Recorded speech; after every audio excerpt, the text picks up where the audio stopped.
Bismillahirrahmanirrahim. Assalamualaikum warahmatullahi wabarakatuh. Kami dari kelompok Triasa hendak mempresentasikan hasil diskusi dari kelompok kami mengenai pengembangan media pembelajaran IPS kelas 7 semester 2 tentang masyarakat Indonesia pada masa praksara Hindu, Buddha, dan Islam.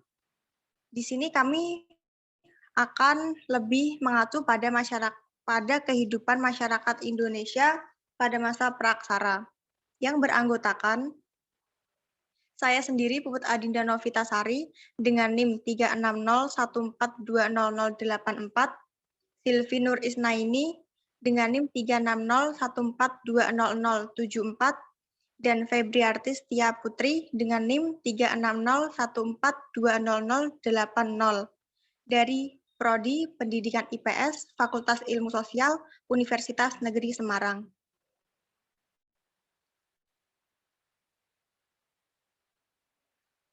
Selanjutnya, dalam slide ini, kami menyajikan description of learning materials.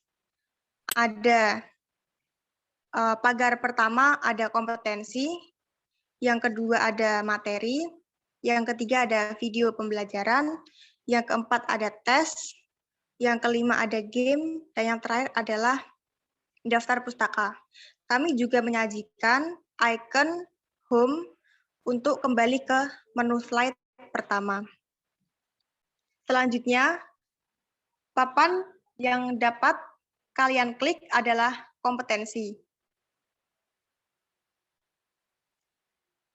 Yang pertama ada kompetensi inti dan kompetensi dasar, di mana kompetensi inti berisi menghargai dan menghayati ajaran agama yang dianutnya.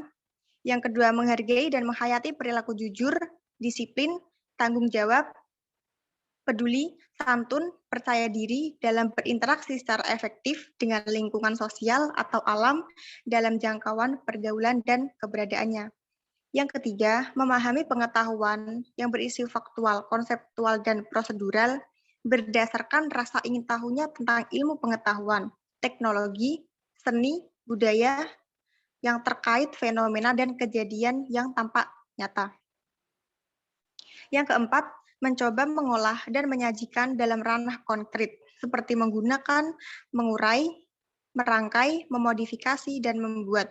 Dan ranah abstrak yang berisi menulis, membaca, menghitung, menggambar, dan mengarang, yang sesuai dengan apa yang telah dipelajari di sekolah dan sumber lain yang sama dalam sudut pandang teori. Yang kedua, kompetensi dasar. Ada poin 3.4, memahami kronologi perubahan dan kesinambungan dalam kehidupan bangsa Indonesia pada aspek politik, sosial, budaya, geografis, dan pendidikan sejak masa praksara sampai masa Hindu, Buddha, dan Islam.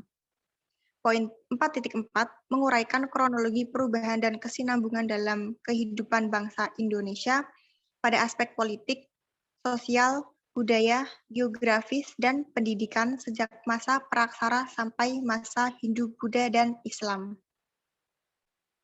Yang selanjutnya, setelah kalian mengklik icon home, kalian dapat mengeklik papan materi. Di sana ada kehidupan masa praksara yang berisi masa praksara, periodisasi, nilai-nilai budaya, nenek moyang, termasuk ada latihan soal dan fun game. Kehidupan manusia pada masa praksara. Masa praksara disebut pula dengan masa nirleka atau yang berarti tidak ada tulisan.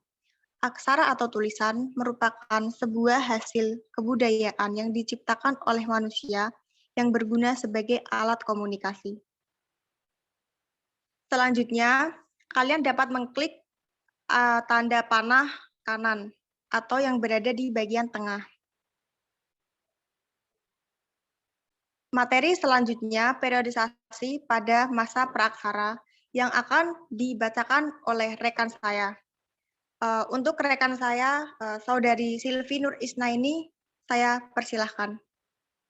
Selanjutnya, periodisasi geologis.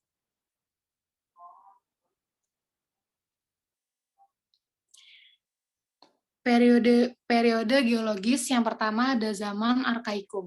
Zaman tertua berlangsung kira-kira sejak 2.500 juta tahun yang lalu, belum terdapat kehidupan karena kulit bumi masih sangat panas. Selanjutnya ada zaman Paleozoikum. Berlangsung kira-kira sejak 340 juta tahun yang lalu, muncul tanda-tanda kehidupan, antara lain munculnya binatang-binatang kecil yang tidak bertulang punggung, berbagai jenis ikan, amfibi, dan reptil. Selanjutnya, zaman Mesozoikum. Berlangsung sejak kira-kira 140 juta tahun lalu, munculnya binatang-binatang berbentuk tubuh yang besar seperti dinosaurus, muncul berbagai jenis burung. Zaman Mesozoikum disebut pula dengan zaman reptil karena pada zaman ini, jenis binatang reptil yang paling banyak ditemukan. Selanjutnya, zaman Neozoikum atau Kenozoikum. Zaman Neozoikum atau Kenozoikum dibagi menjadi dua, yaitu zaman Tertier, di mana jenis-jenis reptil besar mulai punah dan bumi dikuasai oleh hewan-hewan besar yang menyusui. Contohnya gajah purba, atau mamutus yang pernah hidup di Amerika Utara dan Eropa Utara. Yang kedua ada zaman Kuartir, berlangsung sejak kira-kira 3 juta tahun yang lalu. Zaman ini merupakan awal kehidupan manusia pertama kali di muka bumi. Untuk materi yang selanjutnya akan dijelaskan oleh rekan saya, yaitu Puput Adinda Novitasari. Dipersilakan. Baiklah, untuk materi selanjutnya, periodisasi arkeologis, yang dibagi menjadi dua, yaitu zaman batu dan zaman logam. Zaman batu dibagi kembali menjadi beberapa, yakni yang pertama ada Paleolitikum. Paleolitikum atau zaman batu tua diperkirakan berlangsung kurang lebih 600.000 tahun silam. Kehidupan manusia masih sangat sederhana, hidup nomaden atau berpindah-pindah, memperoleh makanan dengan cara berburu, mengumpulkan buah-buahan, umbi-umbian, serta menangkap ikan. Alat yang digunakan pada zaman ini adalah kapak perimbas yang terbuat dari batu kasar dan belum diasah. Hasil kebudayaannya banyak ditemukan di daerah Pacitan dan Ngandong, Jawa Timur. Yang kedua, Mesolitikum. Mesolitikum sendiri berasal dari kata meso yang berarti tengah dan litos yang berarti batu. Jadi, Mesolitikum adalah zaman batu tengah. Hasil kebudayaan dari Mesolitikum ini adalah Abruzos Roche, Cokkenmodinger, batu pipisan, pebble, dan lain sebagainya. Abruzos Roche sendiri merupakan peninggalannya ditemukan di gua, yakni alat perkakas dapur yang diasah dan peralatan dari tulang dan tanduk. Yang kedua, Cokkenmodinger merupakan sampah dapur yang ditinggalkan manusia purba di tepi laut. Yang ketiga, Neolitikum. Neolitikum sendiri berasal dari kata neo yang berarti baru, litos yang berarti batu. Sehingga arti dari Neolitikum sendiri adalah zaman batu muda, baru. Hasil dari kebudayaan Neolitikum yaitu kapak persegi dan kapak persegi, trapesium, dan kapak lonjong. Kapak persegi dan trapesium berukuran besar disebut pula belium, yang berfungsi sebagai cangkul. Sedangkan yang berukuran kecil disebut tatah yang berfungsi sebagai pahat. Yang kedua, kapak lonjong. Yang berukuran besar disebut Walchen pail, dan yang kecil disebut Klein pail. Fungsi dari kapak lonjong sendiri sama dengan kapak, yakni sebagai cangkul atau pahat, persegi. Materi yang selanjutnya, tradisi megalitik. Tradisi megalitik adalah pendirian bangunan dari batu yang berukuran besar yang muncul pada zaman batu atau zaman Paleolitikum. Tradisi megalitik erat kaitannya dengan kepercayaan terhadap roh nenek moyang oleh manusia purba. Jenis-jenis bangunan megalitik. Yang pertama, menhir. Menhir itu berupa batu tegak yang berfungsi sebagai tempat pemujaan roh nenek moyang atau tanda peringatan kepada orang yang telah meninggal. Bangunan dari menhir sendiri dapat dilihat di bagian kanan. Yang kedua, dolmen. Dolmen merupakan bangunan berupa meja batu yang terdiri atas batu lebar ditopang batu lain yang berfungsi sebagai tempat persembahan memuja arwah leluhur. Yang ketiga, kubur peti batu merupakan tempat penyimpanan mayat yang dibentuk dari 6 buah papan batu dan penutup peti. Yang keempat, waruga merupakan peti kubur batu yang berukuran kecil dengan bentuk kubus dan bulat. Waruga sering ditemukan di Sulawesi Tengah. Yang kelima, sarkofagus merupakan bangunan berupa kubur batu berbentuk lesung dan diberi tutup yang banyak ditemukan di daerah Bali. Yang kelima, punden berunda merupakan sebuah bangunan bertingkat yang dihubungkan tanjakan kecil. Fungsinya sebagai tempat pemujaan terhadap roh nenek moyang manusia purba. Yang keenam, patung dengan bentuk masih sederhana. Umumnya masih berbentuk binatang juga manusia. Untuk materi selanjutnya akan dibacakan oleh Saudari Febriarti Setiabudi. Materi selanjutnya yaitu zaman logam. Zaman logam merupakan perkembangan zaman logam manusia tidak hanya menggunakan bahan dari batu untuk membuat alat, akan tetapi menggunakan juga logam seperti perunggu dan besi. Zaman logam sendiri terbagi menjadi 3, yaitu zaman perunggu, zaman tembaga, zaman besi. Kemudian, Indonesia mengalami 2 zaman logam, yaitu zaman perunggu dan zaman besi. Benda yang dihasilkan adalah kapak corong, nekara, moko, bejana, perangga, manik-manik, dan cendrasa.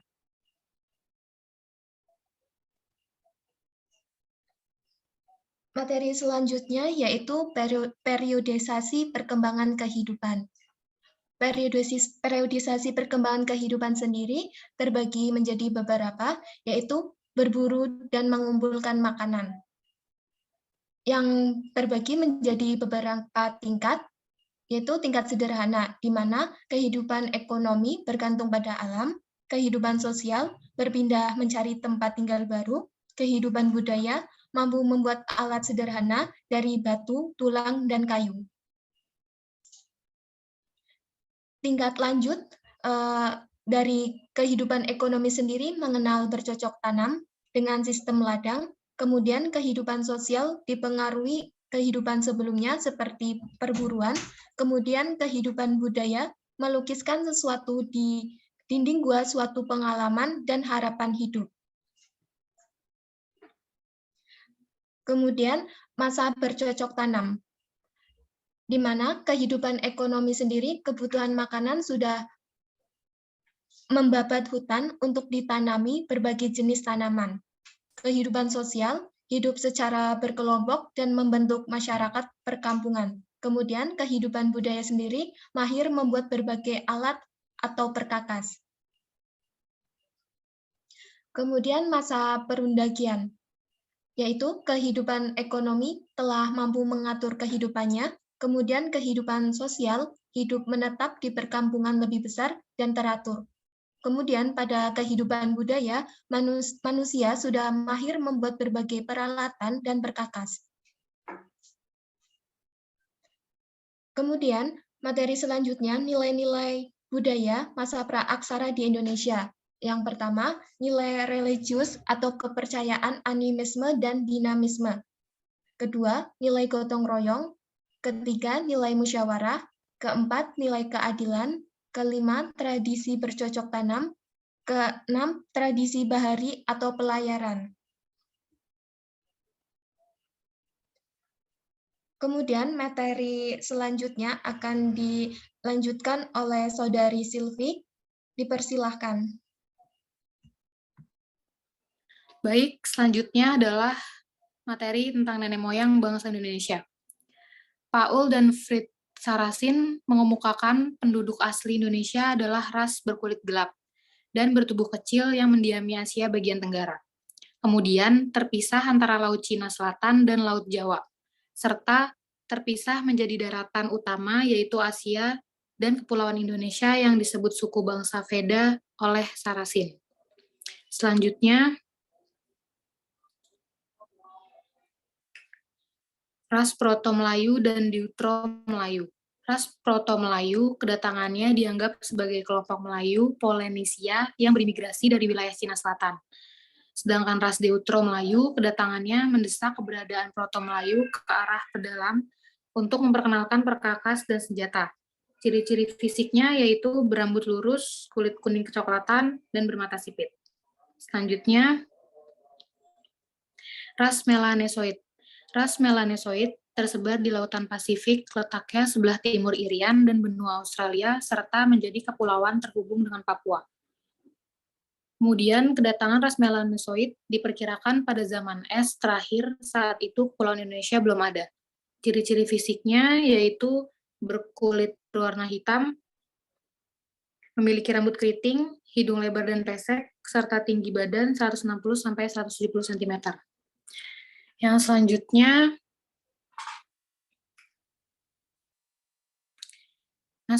ada video pembelajaran yang dapat adik-adik simak di laman situs YouTube. Selanjutnya saya kembalikan ke moderator yaitu Puput Adinda Novitasari. Baik, terima kasih atas materi yang disampaikan oleh Saudari Silvi. Selanjutnya kita akan kembali ke menu icon home.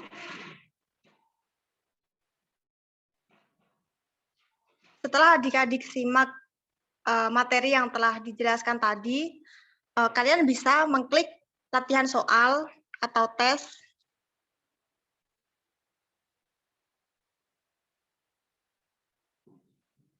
Di situ tertera ada beberapa soal yang bisa adik-adik jawab nanti. Setelah selesai mengerjakan latihan soal, kalian bisa langsung melanjutkan ke fun game. Bisa dipencet next, icon next itu.